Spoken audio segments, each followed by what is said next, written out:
ডাকসু নির্বাচন হয়তো আমাদের চোখ খুলে দিয়েছে। ফেব্রুয়ারির নির্বাচনটা কিন্তু আমাদেরকে রাজপথে থেকে আদায় করে নিতে হবে।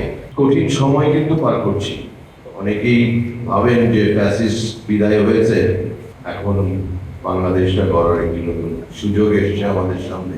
কিন্তু চারিদিকে যেভাবে ষড়যন্ত্রের ডালপালা গজাচ্ছে, আমি অশনি সংকেত দেখতে পাচ্ছি আগামী দিনে।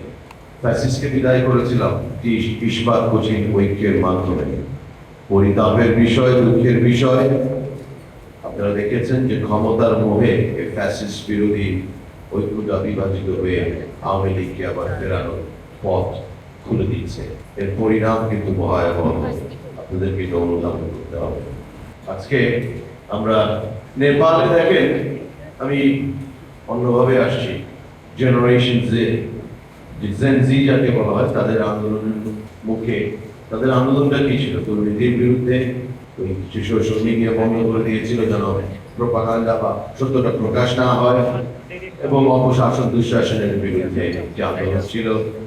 শুধু প্রধানমন্ত্রী নয়, অনেক মন্ত্রীদেরকেও পালিয়ে যেতে দেখেছি, দড়িতে ঝুলে হেলিকপ্টারে যেতে দেখেছি। বাংলাদেশ থেকে প্রধানমন্ত্রী পালিয়ে গিয়েছে, কিন্তু আমরা সহনশীল আচরণ করেছিলাম।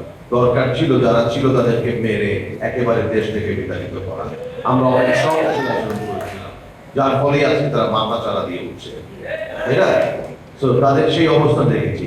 গতকাল তাদের প্রধান বিচারপতি সুশীলা কর্কি শপথ নিয়েছেন, সাথে সাথে উনি মার্চে কিন্তু জাতীয় নির্বাচনের ঘোষণা দিয়েছেন। চিন্তা করেন, নেপাল একটি ক্ষুদ্র পাহাড়ি রাষ্ট্র, সেখানেও স্বচ্ছতার জায়গাটা দেখেন। এবং সংবিধান অনুযায়ী বলা হয়ে থাকে বিশ্বের অন্যতম best constitution is in Nepal, নেপালের কনস্টিটিউশন সবচেয়ে ভালো। সেখানেও কিন্তু ওই সংবিধানের বাইরেই একটা অন্তর্বর্তীকালীন সরকার এখন ক্ষমতায় আছে, এবং সে এসেই সাংবিধানিক প্রক্রিয়াটাকে যেন দ্রুত এগিয়ে নিয়ে যাওয়া যায় সংসদটা বিলুপ্ত করেছেন এবং নির্বাচন দাবি করেছে। আন্দোলনগুলো কিসের জন্য হয়েছিল? যা আগে আমি বলেছি।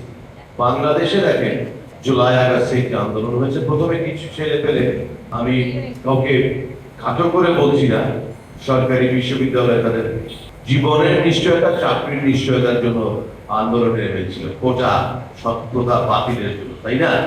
শেখ হাসিনা এই দুঃশাসনের বিরুদ্ধে কিন্তু কথা বলেনি বিগত 16-17 বছর। তাদের নিশ্চয়তা চেয়েছিল। সেই আন্দোলন আস্তে আস্তে তারা একসময় প্রত্যাহারও করেছিল। তাদের মধ্যে বিভাজন দেখেছি। আমি জেলে ছিলাম, নির্মম এবং পাশবিক নির্যাতনের শিকার হয়েছিলাম। কিন্তু আমরা কিন্তু শেখ হাসিনার পতনের আন্দোলনের রাজপথে ছিলাম। আমরা নৈতিকভাবে সেই আন্দোলনটাকে আমরা সমর্থন দিয়েছিলাম। পরে কি দেখা গেল যে বাংলাদেশের সকল মানুষ এর ঘৃণার যে একটা বিস্ফোরণ হলো এই গণ অভ্যুত্থানের মাধ্যমে। শেখ হাসিনাকে পালিয়ে যেতে হলো, সংসদ সদস্যের পালিয়ে যেতে হলো, ওই মসজিদের খতিব, জাতীয় মসজিদের, তাকেও পালিয়ে যেতে হলো। কতটুকু অন্যায় তারা করেছিল, জান নিয়ে পালিয়ে যেতে হয়েছে।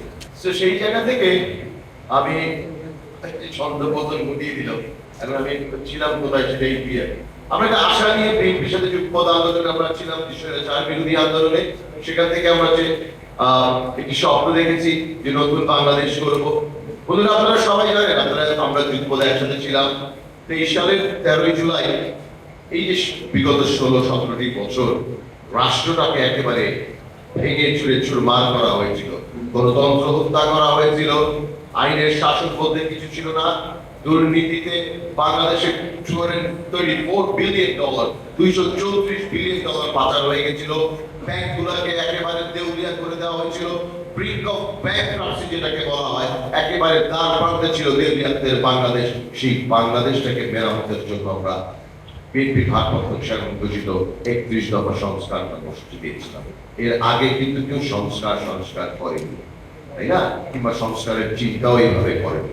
সরকার পতন হলো, আমরা আমাদের কাঙ্ক্ষিত একটি গণতান্ত্রিক অভিযাত্রার দিকে এগিয়ে যাব সেটাই ভেবেছিলাম। অন্তর্বর্তী সরকারের প্রথম দাবি কাজটাই ছিল যেটা নেপালে হয়েছে। এই উদাহরণটা প্রথমে দিলাম, একটি নির্বাচনের তারিখ ঘোষণা করার কথা ছিল, কিন্তু সেইখানে আসলো ফ্যাসিবাদের বিচার করতে হবে। অবশ্যই আমরা বিচার করব, দীর্ঘ প্রক্রিয়া, সংস্কার বাস্তবায়ন করতে হবে। বিভিন্ন দাবিগুলো আসলো, সংস্কার কমিশন গঠন হলো, গণতন্ত্রের উত্তরণের জন্য যে বাধাগুলো আছে সেগুলো সেইগুলো তো চমকিয়েই আমরা একটি নির্বাচনের মাধ্যমে আমাদের আন্দোলনটা হয়তো বা পরিসমাপ্তি হবে, তাই না? তো আসুন, আমি সকলকে অনুরোধ করবো, জমিয়ত একটি সুন্দর পরিকল্পনা যেটা করছেন যে আপনাদের পুনর্গঠনের জন্যই তো আজকের এই সম্মেলন, দলটাকে পুনর্গঠন করেন, আপনাদের ইমানি শক্তিটাকে দৃঢ় করেন। আমি অচিরেই দেখতে পাচ্ছি হয়তো আমাদেরকে আবারও গণতন্ত্র রক্ষার উদ্ধারের জন্য, গণতন্ত্রটাকে তো হত্যা করাই হয়েছিল, সেই উদ্ধারের জন্য আমাদেরকে রাজপথেই নামতে হবে। রাজপথই এর মাধ্যমে ফয়সালা করতে হবে। একটি কথা মনে রাখতে হবে যে যা হলো যে এই ফেব্রুয়ারির নির্বাচনটা কিন্তু আমাদেরকে রাজপথে থেকে আদায় করে নিতে হবে। বাংলাদেশে যদি ফেব্রুয়ারি মাসে নির্বাচন না হয়, আপনার আমার কি অবস্থা হবে সেটা কল্পনাও করতে পারবেন না। এই দেশটাকে অস্থিতিশীল করার জন্য প্রতিবেশী ভারতের চক্রান্ত সবসময় ছিল, আরো তীব্র হয়েছে। ওই মির্জা ফখরুল ইসলাম আলমগীর সাহেব বিএনপির মহাসচিবও বলেছেন, এস আলম 2500 কোটি টাকা দিয়েছে বাংলাদেশকে অস্থিতিশীল করার জন্য, অনেক টাকা। এবং আমরা প্রায়ই শুনি টার্গেট কিলিং, একে হত্যার উদ্দেশ্যে হামলা করা হয়েছে, তাকে বিভিন্ন কিছুদিন আগে ববি হাজরাজকে বোমা মেরে হত্যা করার জন্য হামলা করা হয়েছে, জাকপার সভাপতি খন্দকার লুৎফুর রহমানের উপরই হামলা করা হয়েছে, বিপি নূরের ব্যাপারটা আমি ওইভাবে না দেখলেও তার উপর হামলা তো করা হয়েছে, এবং সেটা প্রকৃত তদন্ত এখন পর্যন্ত করা হয়নি। সেই তদন্তটা আমরা দাবি করছি। আমরা দেখেছি প্রকাশ্যে তারা তার উপরে হামলা করেছে, সেই তদন্ত দাবি করছি। কমিটি করা হয়েছিল, কোনো ফলাফল এখনো বাংলাদেশ ওই আগের আমলেই রয়ে গেছে। কমিটি করা হয় কিন্তু তদন্ত কমিটির কোনো রিপোর্ট আমরা প্রকাশ পাই না।